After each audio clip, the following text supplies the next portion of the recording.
This video is going to go over five very important lead generation concepts that you need to know if you want to scale to $10 million per year. So, without further ado, let's just get started. The first is the importance of having a full and complete lead generation funnel. Most people will say stuff like choose one method and master it. I don't really agree with that at all. I think you need to have an entire funnel because it's kind of like building a vehicle. If you just have every piece of the vehicle except the steering wheel, the brakes, and the door, that basically makes it useless to you. And it's the same thing with a lead generation funnel.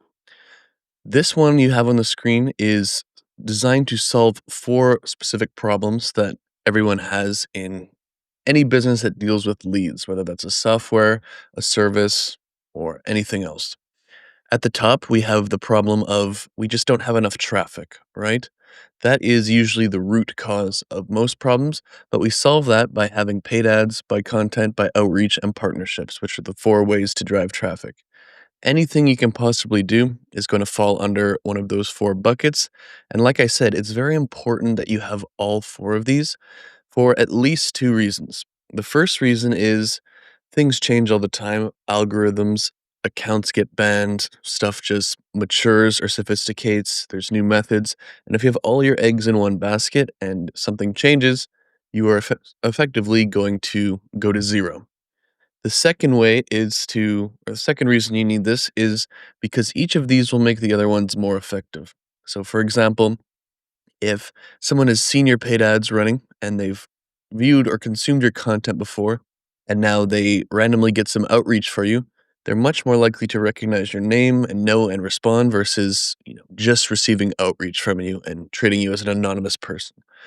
Likewise, someone sees your paid ad on Facebook or Instagram, for example, and they click on it and they click on your profile and there's a bunch of content. They might watch three or four reels or three or four posts, and they're much more likely to view you favorably and click the link and take whatever action that you are trying to get them to take, whether that's a webinar sign up or call booked or whatever, than if they clicked on your profile and it was completely bare. And there's many combinations of these things, and it's very important to have all of them because they all feed into each other. The second problem that most people have is they just don't have a way to capture, nurture, and qualify leads properly. So that's where your lead magnets come in. You know, maybe your paid ads or your content goes to a free course or a download. Then they receive it and they consume it and they start getting your email flows. They're pushed further and further down the funnel. They'll start getting your newsletter, maybe. They might join your community and get contacted by your appointment setter, maybe check out your webinar or whatever it might be. And you'll have two ways to qualify them in addition to nurturing them at that point. Number one, they'll just kind of consume enough of your stuff where they say, okay, I want to work with this person. This is for me. And they self qualify. And the second way is when you get them to sign up for all this stuff, you can ask for information like website, revenue, whatever qualifiers that you need, and you can qualify them manually that way. The third problem that most people face is that, you know, all of their clients come from referrals or networking or that kind of stuff. And that's great.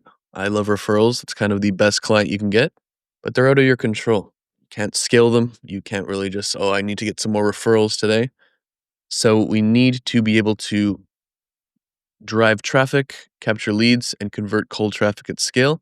The nice thing about this problem is if we solve problem number one and two, we have traffic and we're capturing and nurturing and qualifying leads. Not all of our clients are coming from referrals anymore. So we just solve that by default. And the final problem is that no matter what you do, it's estimated roughly 3% of people are in market right now, which means they have a problem, they know they have a problem, they can afford it, they're looking, all of that kind of stuff. The problem that a lot of people have is that, you know, if only 3% of people are in market at any given time looking to buy your product or service, that's 97 people who aren't, right? So we can make a lot of money, in some case, double or triple the revenue, but also double the profit by having different offers for different levels. We might have a digital product that's, $100 or less. Our entire funnel might be stacked with affiliate links. We might be able to refer to someone who does it cheaper than us and collect a fee, or someone who does an adjacent service. or we might sell a course too, basically repackaging all our internal training, or a program doing kind of the same thing but with a little bit more one-on-one help. And those are all, don't really take any time to fulfill, and they're also, upwards of 95% margin after the little software and a little payment processing fees. So we really can direct that 97% of people to other places.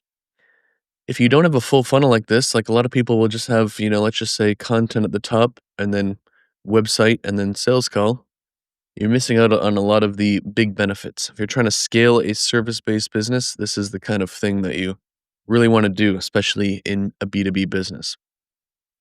The next concept is the infinite cycle of lead generation. This is a little chart I made, and I'm just going to take you through. When you get more leads, you become less needy because it's just you're abundant now. When you become less needy, it's easier to sell. When it's easier to sell, you don't have to take on any nightmare clients that you can tell are going to be a pain in the ass from the beginning. And you just also get more clients. More clients means more referrals, which means even more leads. And we're going back to the top because now you've inverted the supply and demand. You can raise prices. Higher prices means better clients and also means more margin. More margin can be invested in better hires. Better hires means less time spent working on the business or in the business and more time spent working on the business for you. You can reinvest that extra margin in terms of money as well as the time in growth, and it gets more leads, and this cycle just keeps going and going and going and going. Everybody is either on the positive side of this cycle or on the negative side. There's not really any in between. And most people are on the absolute negative side. And when you're on the negative side, the opposite is also true. Less leads means you're more needy. More needy means harder to sell. Harder to sell means you have to take on those nightmare clients because you need money. Just means less clients overall and less referrals. If it's really bad, you might even need to lower prices and get lower margins and worse hires, more time spent babysitting, less time on growth, and less leads. So you really want to make sure, especially through the full funnel, that we're on the positive side of this cycle. The next is one that Alex Hermosi talks about. It's more and better and then new. So basically, if you want to grow, you have something that's working, just do more of it and just do more and more and more of it until it stops working, and then do it better and better and better until you can't possibly do it any better. And then only then you do new. I have so many clients, and I'm also the same over time. Like, you just, oh, this is working. Let's just try something completely different, right? Whether that's an ad campaign or a cold email campaign. If you're sending 5K cold emails a day and you are getting, 2 to 3 calls instead of, trying to A/B test your script, the first thing we do is send 50,000 instead. If we are spending 1K a day on ads that we're getting let's just say an acceptable CPA on them, whatever it is, instead of trying to get some new ad angles, why don't we just 5x the budget? If we're getting people from YouTube, why don't we just, instead of 2 YouTube videos a week, do 7? This is what you really need to do. And that's what's going to make your life easier. It's actually less, maybe it's more manual legwork to do more, but it's, less thought power, less actual important resources. Because one thing can really, when you just do more, can multiply into tons and tons of things. And that's the concept of leverage, which I'm going to talk about soon. The next one is that results lag. This usually be kind of depending on the price you're charging. You know, if if you're charging a very little, could be a few days, could be 30 days, 60 days, 90 days, 120.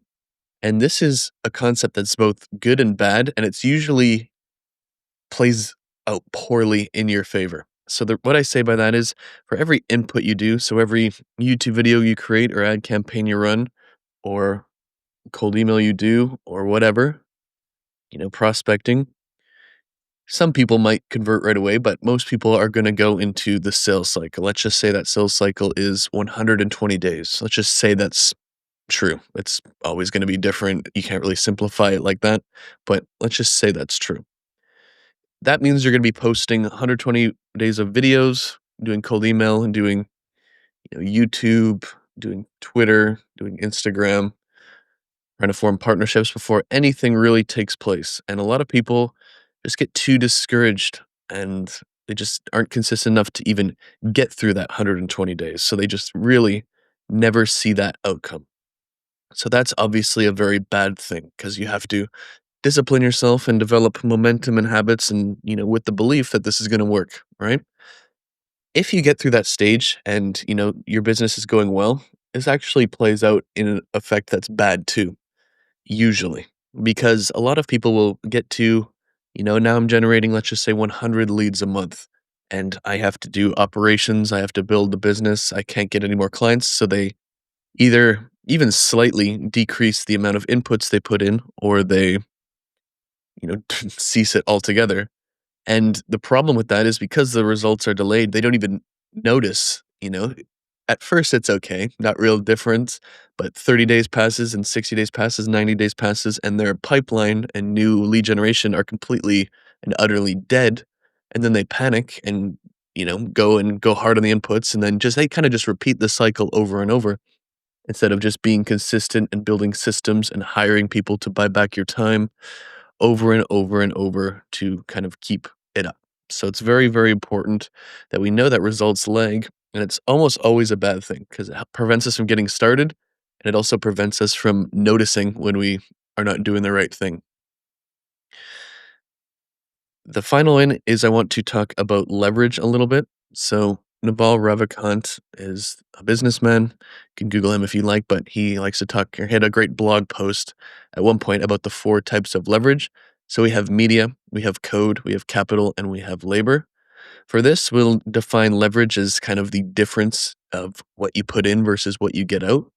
And the more leverage that you have, both in terms of types of leverage, but also the degree of leverage, the higher you can go. This is why some people can seemingly get 10,000 times the result that you can when you both have 24 hours in a day. This is why people in finance, for example, are typically much more rich than people in, retail. They just have infinite capital leverage or much higher capital leverage versus people in retail who are working an hourly wage or something like that. It's just an example. So, for example, why are these so powerful in terms of leverage? Like, I'm making this YouTube video right now. I don't know how many views it's going to get. At a minimum, probably several hundred, maybe 1,000 or 2,000 or 3,000. Who knows? I didn't have to get on a Zoom call with 1,000 people, for example, and explain this over and over. I just had to record the video once, and then I post it on the internet, and an untold amount of people are going to see it. Same thing with newsletters, same thing with short form, same thing with podcasts, same thing with written. You're basically doing something once, and an undetermined amount of people are going to see it. Of course, the better it is, the better you are at it, the more people will see it. You'll also accumulate a bigger following and personal brand, which will lead to more people. And essentially, if you could film a YouTube video and 7.5 billion people could see it on Earth, you'd probably be the most powerful person in the world and whatever you tried to apply that to. Same thing with code here, both your funnel, your software, and AI. When I'm doing cold email, for example, using a software like that, I'm sending 50K cold emails a day. I don't have to sit there and manually, do that, right? I just upload the list, upload the script, and it does it manually. That's an example of code leverage. There's going to be an insane example of AI leverage over, even now, but especially over the coming years. And it's going to be very, very good. Your funnel, of course, at the top, middle, bottom. You don't need to manually explain something to people at every step. They come in through paid ads, high leverage. They come through content, outreach, partnerships. Then they are nurtured through your system. Then they are qualified, and then they get on a call. You don't have to individually go to someone's house, knock on their door, say, "Do you want to get my lead magnet?" And then here's my newsletter, and then here's my stuff. Like it's all code based, and that's high leverage. The next is capital leverage, and I usually have three places in here for this kind of lead generation. One is paid ads. If you can have a paid ad funnel where you put $1 in and you get $2 out, even let's say even more than that, but $2 out, that is a form of leverage. You're putting in $1, you're getting two out. You're getting out way more than you're putting in. When you have all of these leverage sources and all of this kind of stuff, like I said before, you're going to be inverting the dynamic of supply and demand. There's more demand for supply now, So you're raising your prices and you're raising your margins. That's, in my opinion, the probably one of the best forms of leverage is you get all this stuff, which means higher prices. Very, very powerful. The final one is labor, overseas labor. Basically, you are hiring someone for 3K a month, you're getting 10K a month of value out of them. Same with systems where, you know, you have hire someone, let's say not even overseas, 10K a month, who's a good employee for you, and they're giving out 50K in value from your systems and training. That's a great form of labor leverage. Then the partnerships. If you have 100 partners, you're basically reaping the fruits of 100 people's efforts instead of your own. So if you really want to grow to a very, very big business, you need to know these 5 concepts. In my view, you're never gonna get past a certain level without it. So I hope this was valuable, and I'll see you in the next video.